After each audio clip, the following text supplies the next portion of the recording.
Oke. Nah, sekarang dalam video ini kita akan masuk ke materi. Ini adalah pertemuan kita yang pertama dalam eksersis kitab Salomo. Oke, mari kita berdoa terlebih dahulu. Bapa di dalam surga, kami ingin memulai kelas ini. Kami berdoa agar Tuhan memimpin kami selama kegiatan belajar mengajar ini ya Tuhan. Kami ingin mengisi waktu kami dengan baik, bahkan ketika masa pandemi ini, untuk mempersiapkan diri kami, membangun diri kami sedemikian rupa jika kami dapat semakin memahami firman-Mu, semakin mendalami akan firman-Mu, sehingga menguasainya, sehingga firman itu menguasai hidup kami. Bahkan kami dapat juga memakainya untuk membangun akan jemaat, membangun orang lain, dan juga memberikan pertanggungan jawab kepada mereka yang meminta pertanggungan jawab iman kami. Mohon pimpinan-Mu, kami percaya Roh Kudus akan membantu menerangi hati dan pikiran kami. Berdoa di dalam nama Tuhan kami Yesus Kristus. Amin. Oke. Jadi kita akan mulai materi kita. Nah, di tangan Anda sudah dibagikan ya intro ya. Ya, intro untuk kitab Amsal. Nah, sebelum kita masuk ke situ, kita mau lihat terlebih dahulu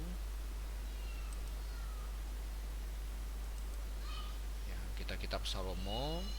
Nah, ada 3 ya, Pembiasa Amsal, Khotbah, dan ya, Kidung Agung. Jadi 3 kitab ini akan kita pelajari selama 1 semester ke depan.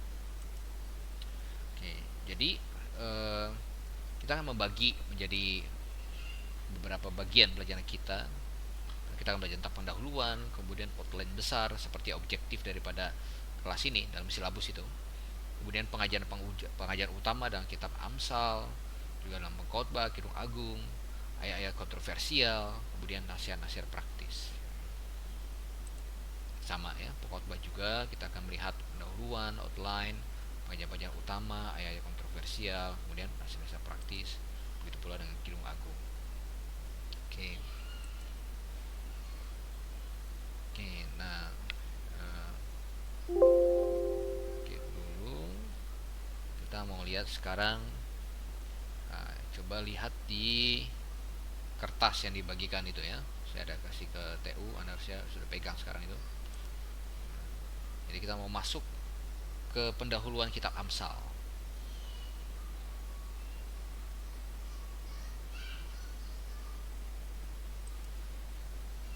Oke, pendahuluan kitab Amsal nomor 1.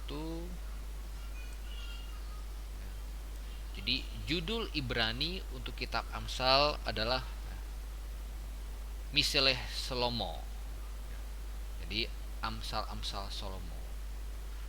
Di balik istilah Amsal itu adalah kata masal. Kata masal. Jadi Anda bisa isi itu ya. Kata masal. Masal berasal dari akar kata yang berarti paralel atau mirip. Paralel atau mirip. Nah, kitab Amsal ini kitab yang sangat menarik, penuh dengan berbagai macam nasihat dalam Tuhan. Jadi melalui kitab Amsal inilah kita belajar bagaimana Allah begitu peduli dengan detail kecil kehidupan manusia. Dan Allah ingin berusaha untuk menunjukkan kepada kita bagaimana untuk mendapatkan hikmat bahkan dalam perkara-perkara yang mungkin dianggap orang sepele, yang sederhana. Dan luar biasanya ini menunjukkan kemurahan Tuhan yang mau memberikan nasihat-nasihat praktis ya, buku yang penuh dengan hikmat yang bisa kita terapkan ya, kepada orang-orang yang tidak layak ya, seperti kita. Nah, tema keseluruhan dari kitab ini itu adalah ya, mendapatkan hikmat melalui takut akan Tuhan. Amsal pasal 1 ayat yang 7 ya. Jadi ya, Amsal.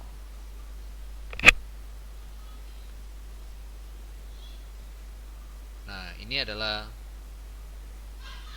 kitab yang sangat berguna secara praktis, dan juga bukan hanya secara praktis tapi juga ada memuat teologis di dalamnya. Oke, kita masuk ke yang pendahuluan nomor 2 dalam kata sanda itu. Jika Mazmur adalah buku penyembahan dan buku musik dari PL, maka Amsal adalah manual untuk para guru. Manual untuk para guru. Jadi buku Amsal dikatakan sebagai buku hukum dari surga untuk hidup di atas bumi. Itu jawabannya. Hukum dari surga untuk hidup di atas bumi. Kitab Amsal dituliskan untuk kehidupan sehari-hari kita. Sehari-hari kita. Sementara kitab Mazmur dituliskan untuk kehidupan devosional kita.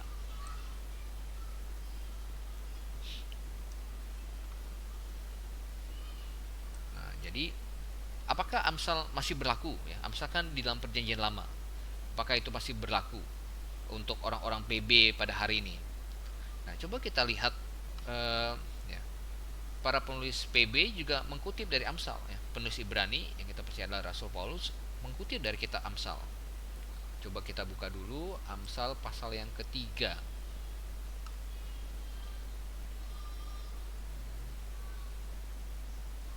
Amsal pasal yang ketiga.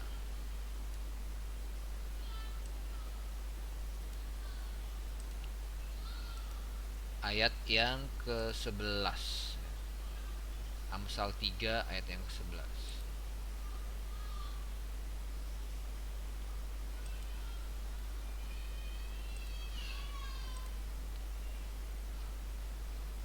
Nah, bunyinya,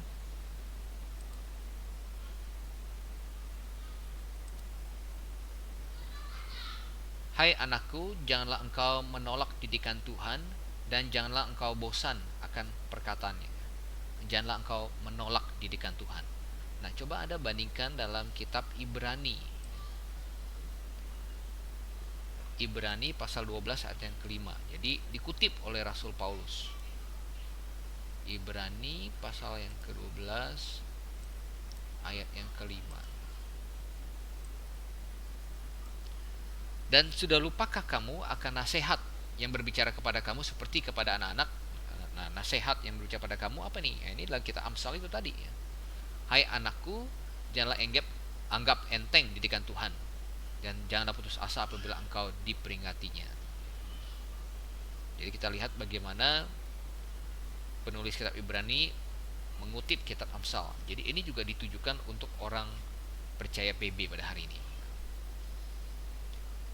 Oke, nah setiap orang percaya ini harus bisa melihat dirinya sebagai anak yang ditujukan dalam kitab Amsal.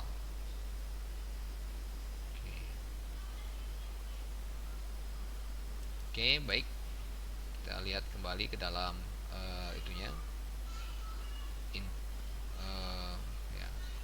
intro yang di tangan Anda itu.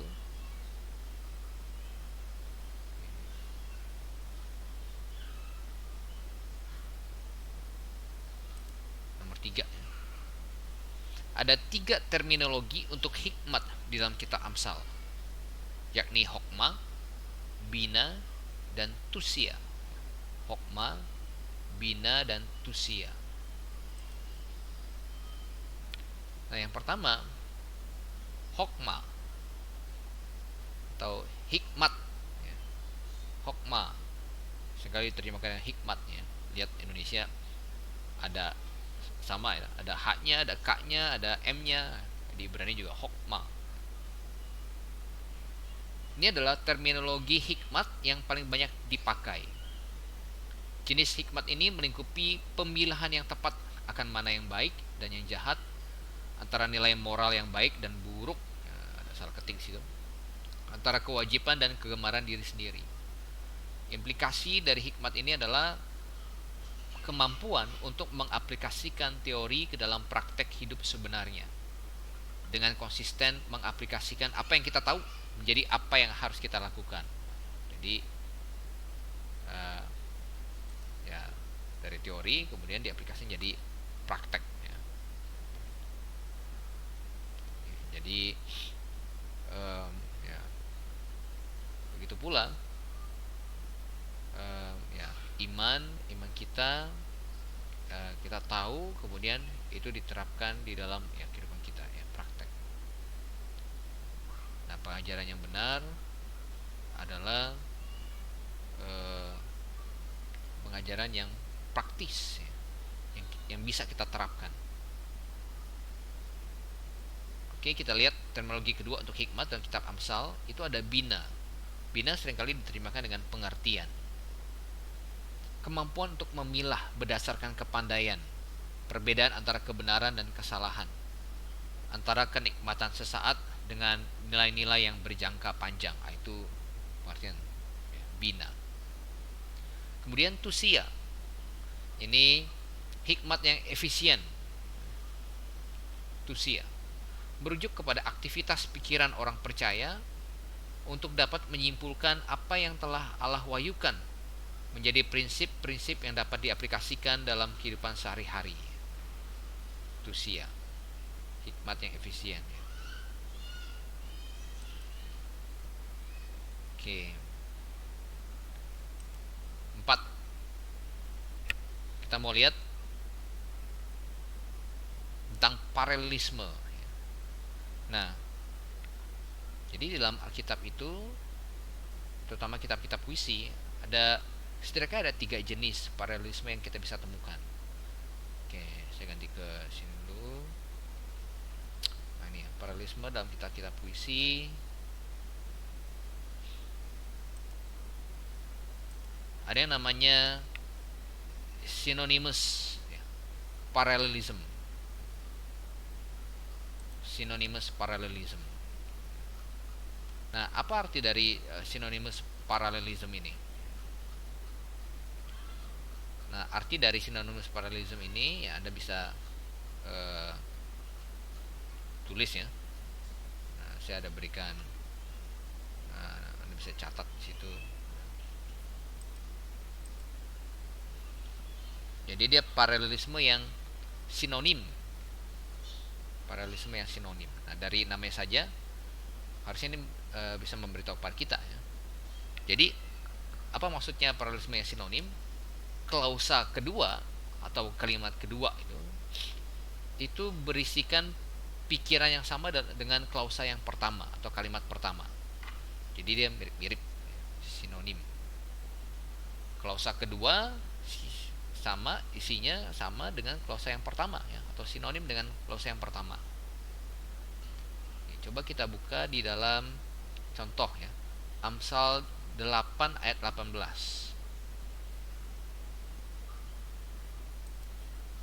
Amsal pasal 8 ayat 18.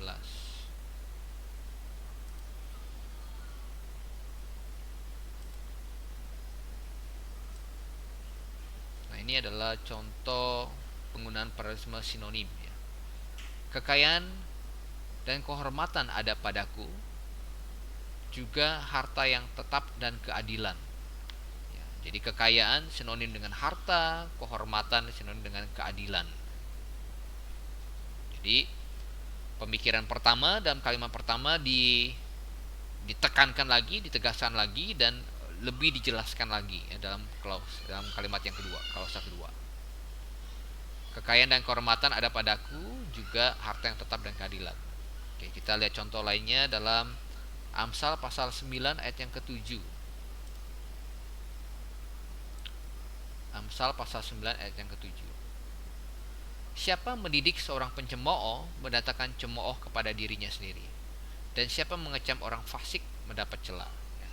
Jadi di sini pencemooh itu sinonim dengan orang fasik, mendatangkan cemooh pada diri sendiri itu sinonim dengan mendapat cela. Jadi ya, klausa kedua, kalimat kedua mengulangi pemikiran dalam kalimat pertama. Ini mungkin lebih lebih dijelaskan lagi ya. Oke.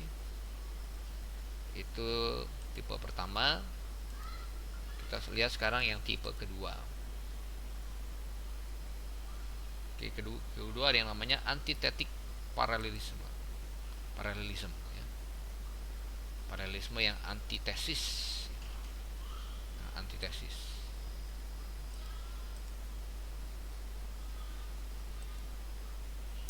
Paralelisme yang antitesis apa artinya?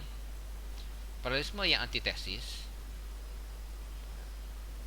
artinya klausa pertama atau kalimat pertama itu bertolak belakang dengan klausa atau kalimat kedua. Klausa pertama bertolak belakang dengan klausa kedua. Kita lihat contoh dalam Amsal pasal 10 ayat 1.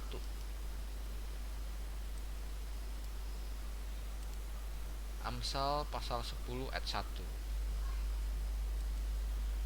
Nah, ini karena online, jadi berkat membaca Alkitabnya saya yang borong semua. Amsal 10 ayat 1. Amsal Salomo. Anak yang bijak mendatangkan sukacita kepada ayahnya, tapi anak yang bebal adalah kedukaan bagi ibunya. Jadi ada antitesis, ada kebalikan ya. Anak yang bijak itu kontras dengan anak yang bebal, mendatangkan sukacita kontras dengan mendatangkan kedukaan ayahnya, maksudnya ibunya. Jadi saling bertolak belakang ya, antitesis. Oke, kita lihat lagi Amsal 10 ayat yang kedua di bawahnya itu. Harta benda yang diperoleh dengan kefasikan tidak berguna, tetapi kebenaran menyelamatkan orang dari maut. Jadi harta benda yang diperoleh dengan kefasikan kontras dengan kebenaran. Kefasikan tidak berguna, tapi kebenaran justru menyelamatkan orang dari maut ya, sangat berguna. Jadi ada kontras ya, saling bertolak belakang. Itu antitesis paralelisme. Baik, kita lihat paralelisme yang ketiga, ada yang namanya sintetik paralelisme ya. Sintetik paralelisme. Apa itu sintetik paralelisme? Ini pemikiran dalam klausa pertama atau kalimat pertama diteruskan dalam klausa kedua atau kalimat kedua. Jadi dua kalimat itu atau dua klausa itu menyempurnakan satu pemikiran. Dua klausa itu menyempurnakan satu pemikiran. Kita ambil contoh ya. Lihat contoh bisa lebih jelas ya. Dalam Amsal pasal 20 ayat yang kelima.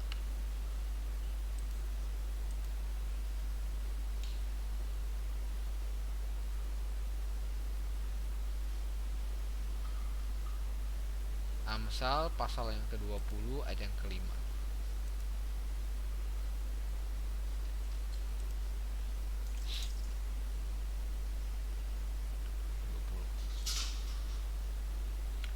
Rancangan dalam hati manusia itu seperti air yang dalam. Nah, ini belum selesai nih pemikirannya. Rancangan dalam hati manusia itu seperti air yang dalam. Jadi klausa pertama, kemudian diselesaikan pemikiran komplitnya dalam klausa kedua. Tapi orang yang pandai tahu menimbanya. Orang yang pandai tahu menimba. Jadi klausa kedua menjelaskan yang pertama. Kita lihat lagi Amsal 20 ayat yang ke-7. Orang yang benar bersih kelakuannya, kemudian diteruskan lagi.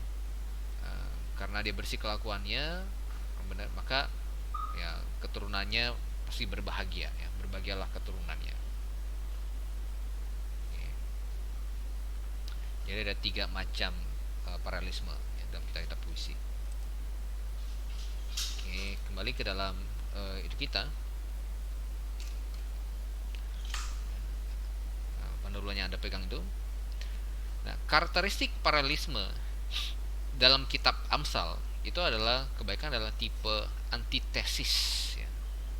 Antitesis. Jadi mengkontraskan antara orang bijak dengan orang bodoh, orang baik dengan orang jahat, nilai-nilai yang sebenarnya dengan penampilan yang menipu, ketaatan dengan pemberontakan, kerajinan dengan kemalasan.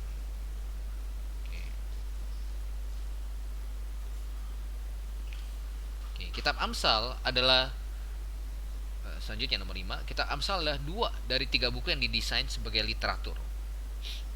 2 kitab lainnya adalah Ayub dan Pengkhotbah. Hikmat yang sering dipakai dalam kitab Amsal berarti lebih dari sekedar pengetahuan biasa. Pengetahuan adalah pemahaman akan kebenaran dalam pikiran seseorang, tetapi hikmat adalah aplikasi kebenaran dalam hidup seseorang. Aplikasi itu isiannya. Oke, dalam kitab Amsal, hikmat memiliki 3 dasar. 1, berdasar pada otoritas dan kemuliaan akan Allah. Ya, hormat akan Allah, takut akan Allah adalah permulaan hikmat. 1 ayat 7. Kemudian menyadari otoritas dan kekudusan rumah tangga. Hormat akan orang tua, ya. Salah 1 ayat 8. Mengakui otoritas dan standar moral masyarakat. Ini dalam kaitan dengan hukum. 1 ayat 10 sampai 19.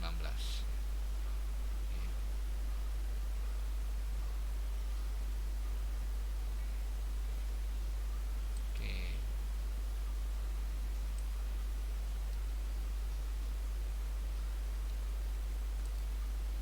Nah, sampai sini pada pertanyaan, kalau tidak ada, kalau ada pertanyaan silahkan Anda nanti tulis, kirim ke grup ya.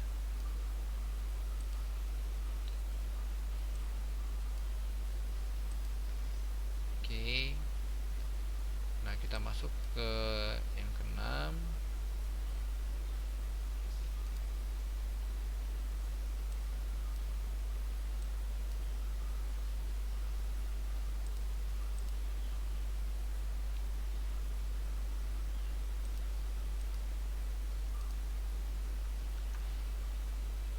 Kita akan melihat tentang kepenulisan.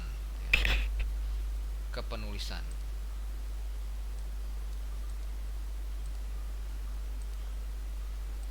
Oke, sebentar.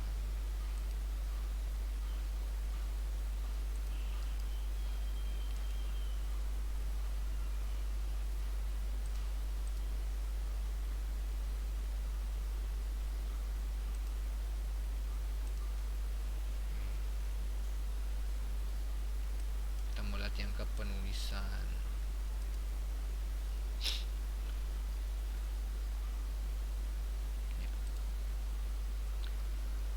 Oke, pandangan tradisional kepenulisan ini adalah Salomo, anak Daud. Coba kita lihat dalam Amsal 1 ayat 9 ya, Amsal 1 ayat 1. Amsal pasal 1 ayat 1.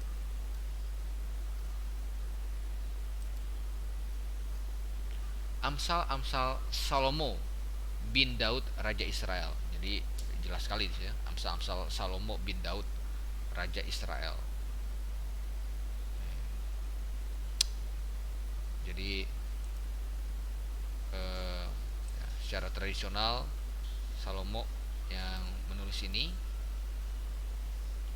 Nah, kalau kita lihat dalam 1 Raja-Raja pasal yang keempat ayat yang ke-32, 1 Raja-Raja pasal 4 ayat 32. 4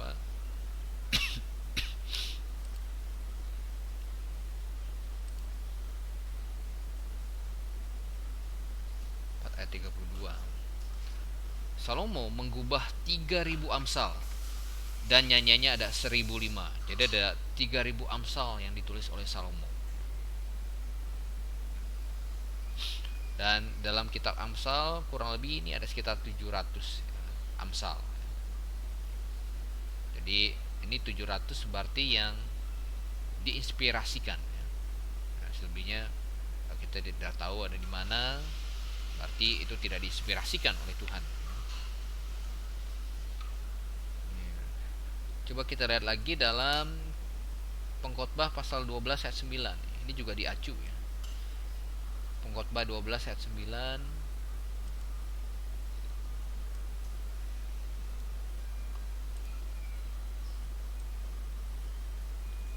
Selain pengkhotbah berhikmat, ia mengajarkan juga kepada umat itu pengetahuan. Ia menimbang, menguji dan menyusun banyak Amsal. Jadi menyusun banyak Amsal.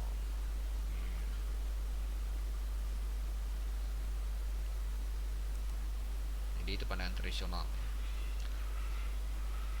mulai dari pasal 1 ayat 1 sampai pasal 9 ayat 18, kemudian 10 ayat 1 sampai 22 ayat 16.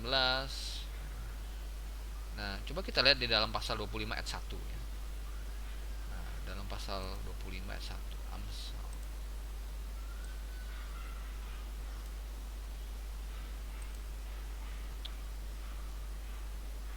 25 ayat 1. Juga ini adalah Amsal-Amsal Salomo yang dikumpulkan oleh pegawai-pegawai Hizkia, Raja Yehuda.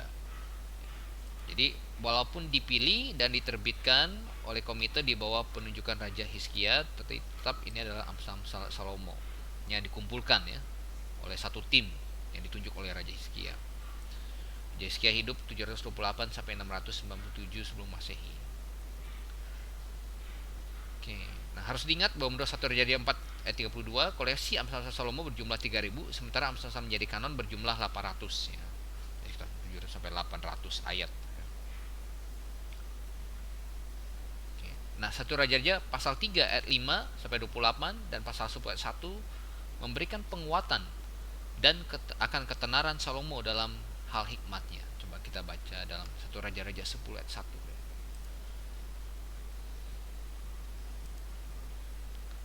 Raja-Raja 10 ayat 1. Ketika Ratu negeri Sheba mendengar kabar tentang Salomo berhubung dengan nama Tuhan, maka datanglah ia hendak menguji dengan teka-teki. Jadi ketenaran Salomo tentang hikmatnya sampai ke negeri Sheba ya. Coba kita baca dalam pasal yang ketiga, atau Raja-Raja pasal 3 yang mulai dari ayat 5 itu ya, sampai 28 ya. Itu menceritakan tentang hikmat ya, Salomo. Bagaimana Salomo berdoa, tidak meminta kekayaan ya, tidak meminta kekuasaan, tapi dia minta hikmat ya.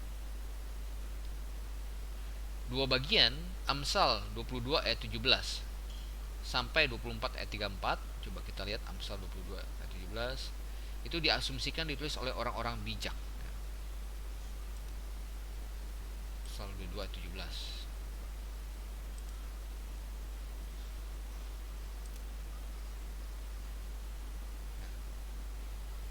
Nah, karena ada kata-kata seperti ini, pasanglah telingamu dan dengarkanlah amsal-amsal orang bijak. Berilah perhatian kepada pengetahuanku.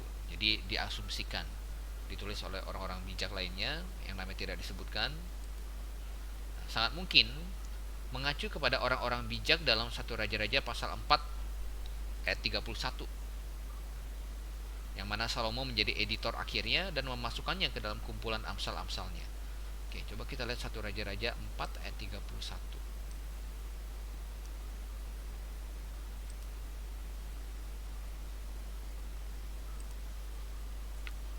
1 Raja-Raja 4 ayat 31. Ia lebih bijaksana daripada semua orang, daripada Etan, orang Ezrahi itu. Jadi masuk ke dalam kelompok orang bijak. Salomo melebihi mereka semua. Tapi Etan itu masuk orang bijak juga ya. Orang Ezrahi itu, dan daripada Heman, Kalkol, dan Darda, anak-anak Mahol. Sebab itu yang mendapat nama di antara segala bangsa sekelilingnya. Jadi diasumsikan ya, amsal-amsal orang bijak, orang-orang bijak ini adalah amsal ditulis oleh mereka. Kemudian Salomo sebagai editornya memasukkannya. Tentu semuanya ada pimpinan Tuhan ya, diinspirasikan oleh Tuhan. Oke. Kemudian penulis yang kedua, penulis lainnya itu ada juga Agur bin Yake dalam pasal 30 ya, Amsal pasal 30. Kita mendapatkan nama Agur bin Yake.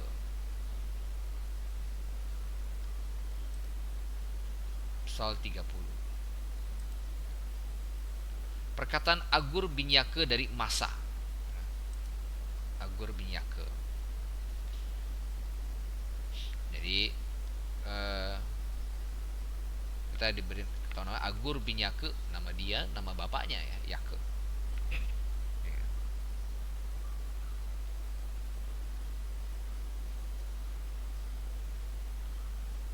kemudian kita lihat lagi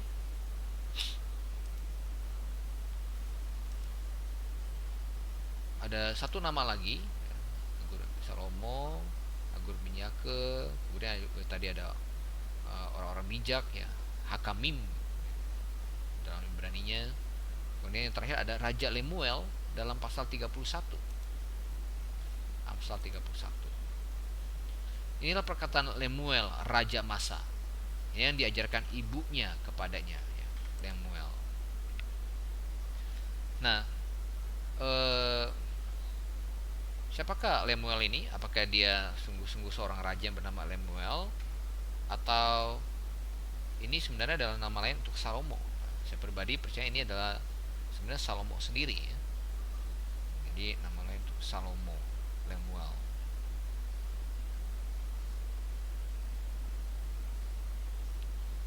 Nah, jadi kita tahu tidak ada raja Israel yang namanya Lemuel ya. Tapi di sini dikatakan raja masa. Jadi sangat mungkin ini adalah nama lain daripada Salomo ya. Lemuel itu artinya milik Allah. Milik Allah. Jadi bisa jadi ini adalah nama panggilan Betsheba kepada Salomo ya. Nama panggilan mama kepada anak. Jadi yang Betsheba berikan kepada Salomo untuk mengingatkan kepada Salomo bahwa dia adalah miliknya Allah.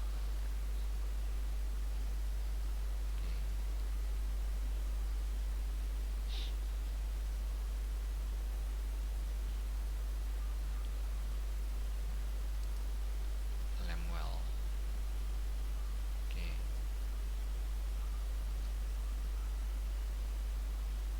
Nah, kemudian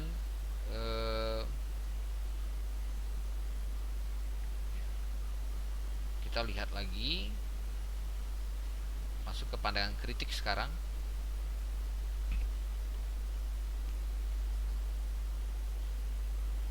Pandangan kritik, para pengkritik berkata bahwa kitab Amsal ini dari karya gabungan dari minimal 8 kelompok yang berbeda.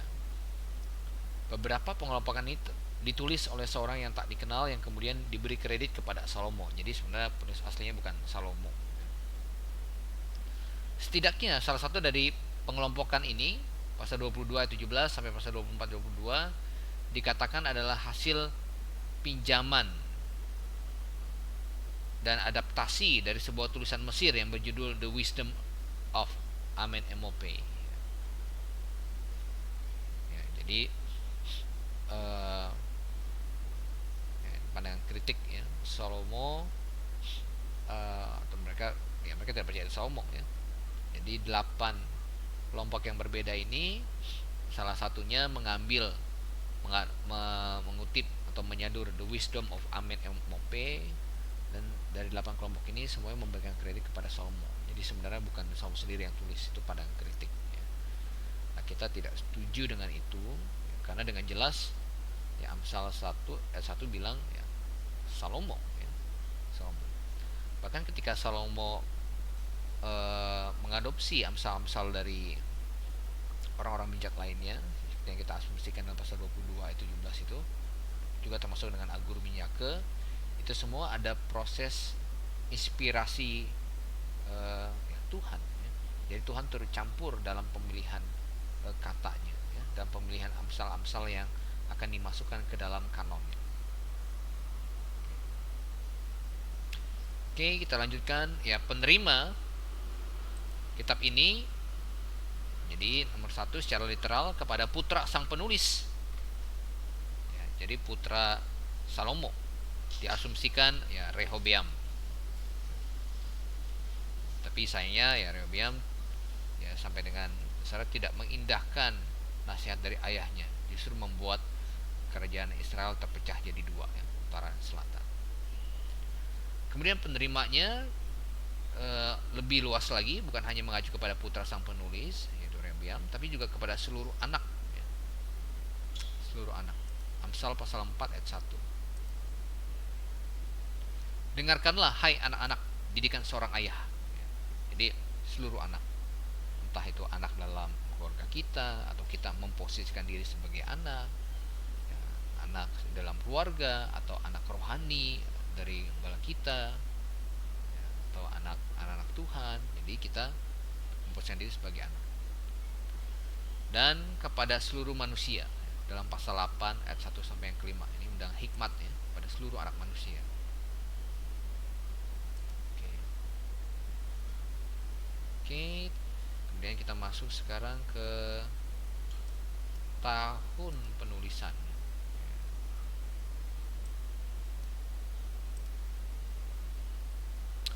Tahun penulisan.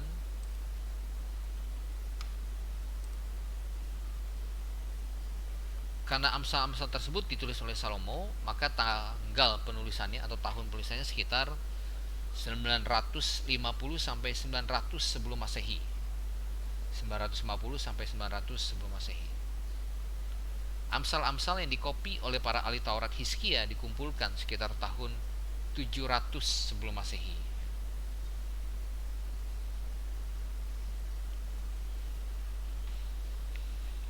Oke, tujuan penulisan.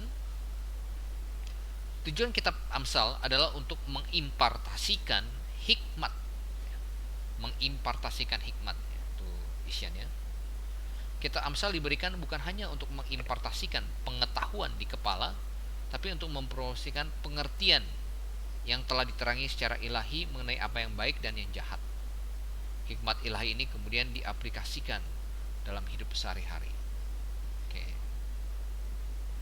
itu ya, tujuan penulisan.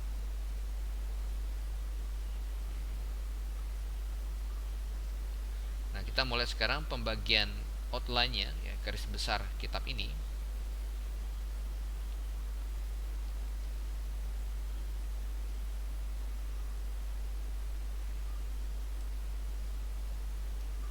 Pembagian kitab ini.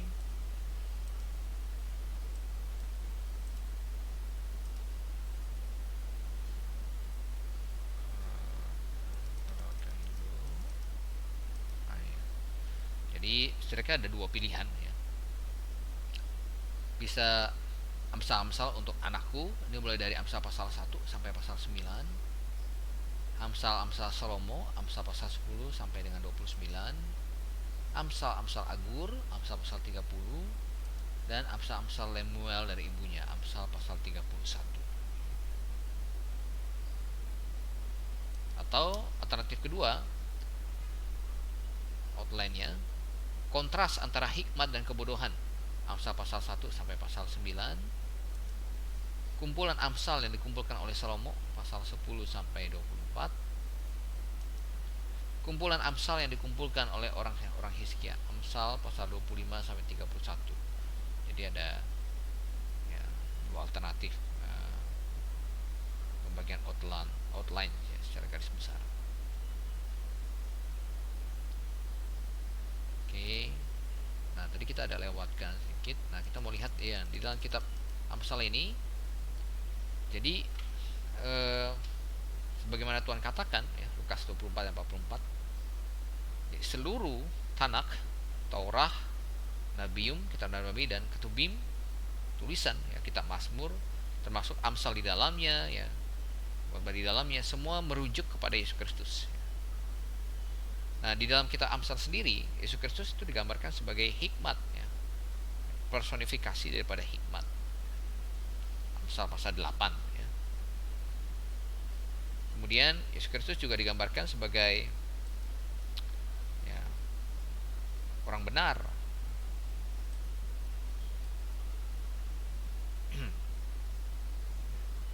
Sebagai orang benar. Nah, coba kita lihat di dalam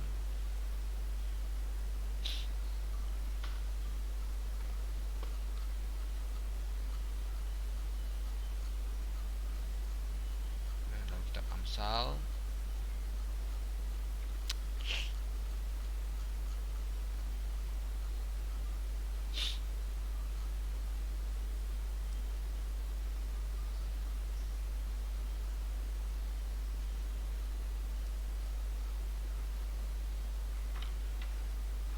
Amsal pasal yang ke-10 ayat yang ke-11.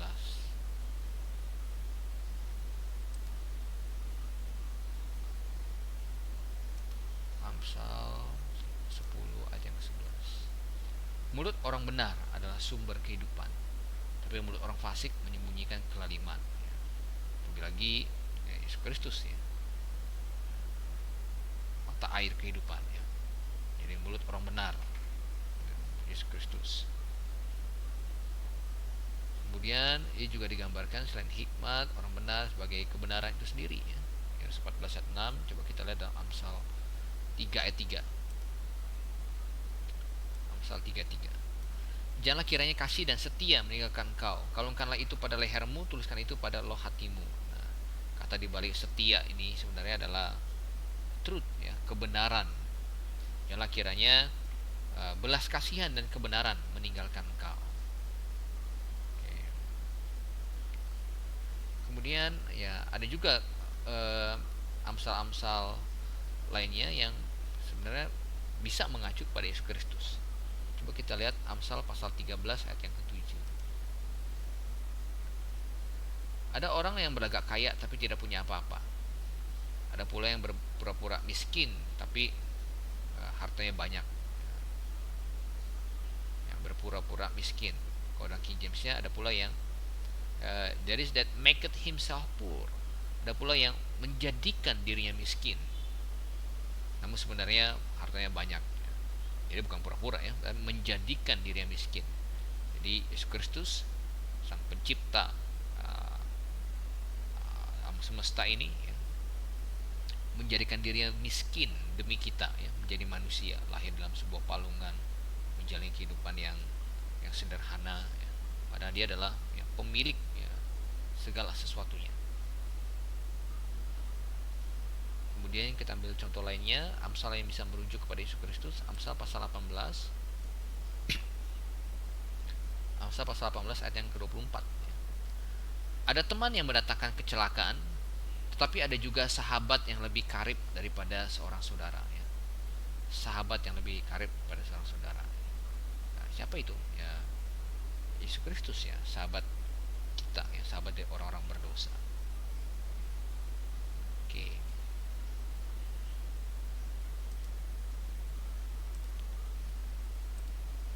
Nah itu ya pendahuluan kitab Amsal. Nah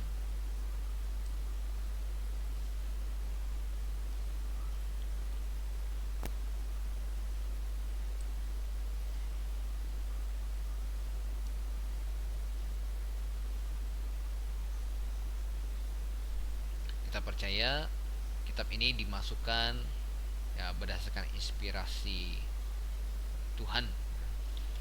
Bagaimana para penulis PB banyak mengutip dari kitab Amsal. Kita sudah baca tadi dalam Ibrani pasal 12 ya, mengutip Amsal pasal 3.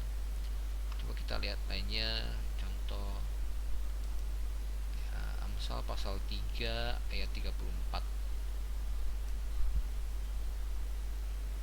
Amsal pasal 3 ayat 34. Apabila ia menghadapi pencemooh, maka ia pun mencemooh, tapi orang yang rendah hati dikasihaninya. Kita lihat dalam Yakobus 4 ayat 6.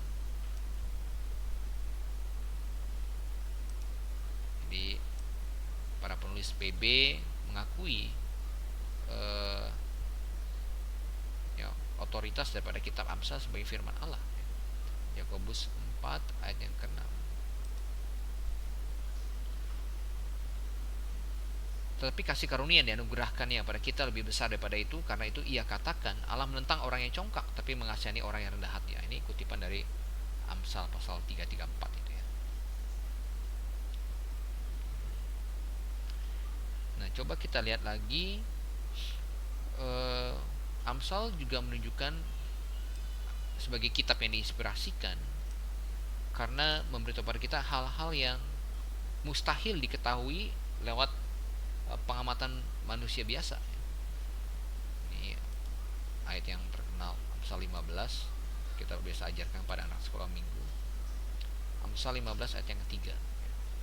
Mata Tuhan ada di segala tempat, mengawasi orang jahat dan orang baik. Nah, dari mana Salomo tahu mata Tuhan ada di segala tempat ya.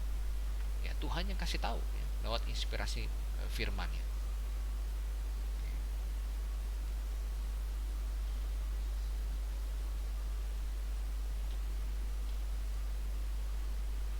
Oke, oke, saya pikir itu saja untuk pendahuluan kitab Amsal pada hari ini.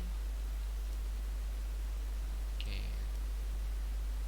oke, kita akan sebagai dari pendahuluan kita akan selesai sampai di sini. Oke, mari kita berdoa.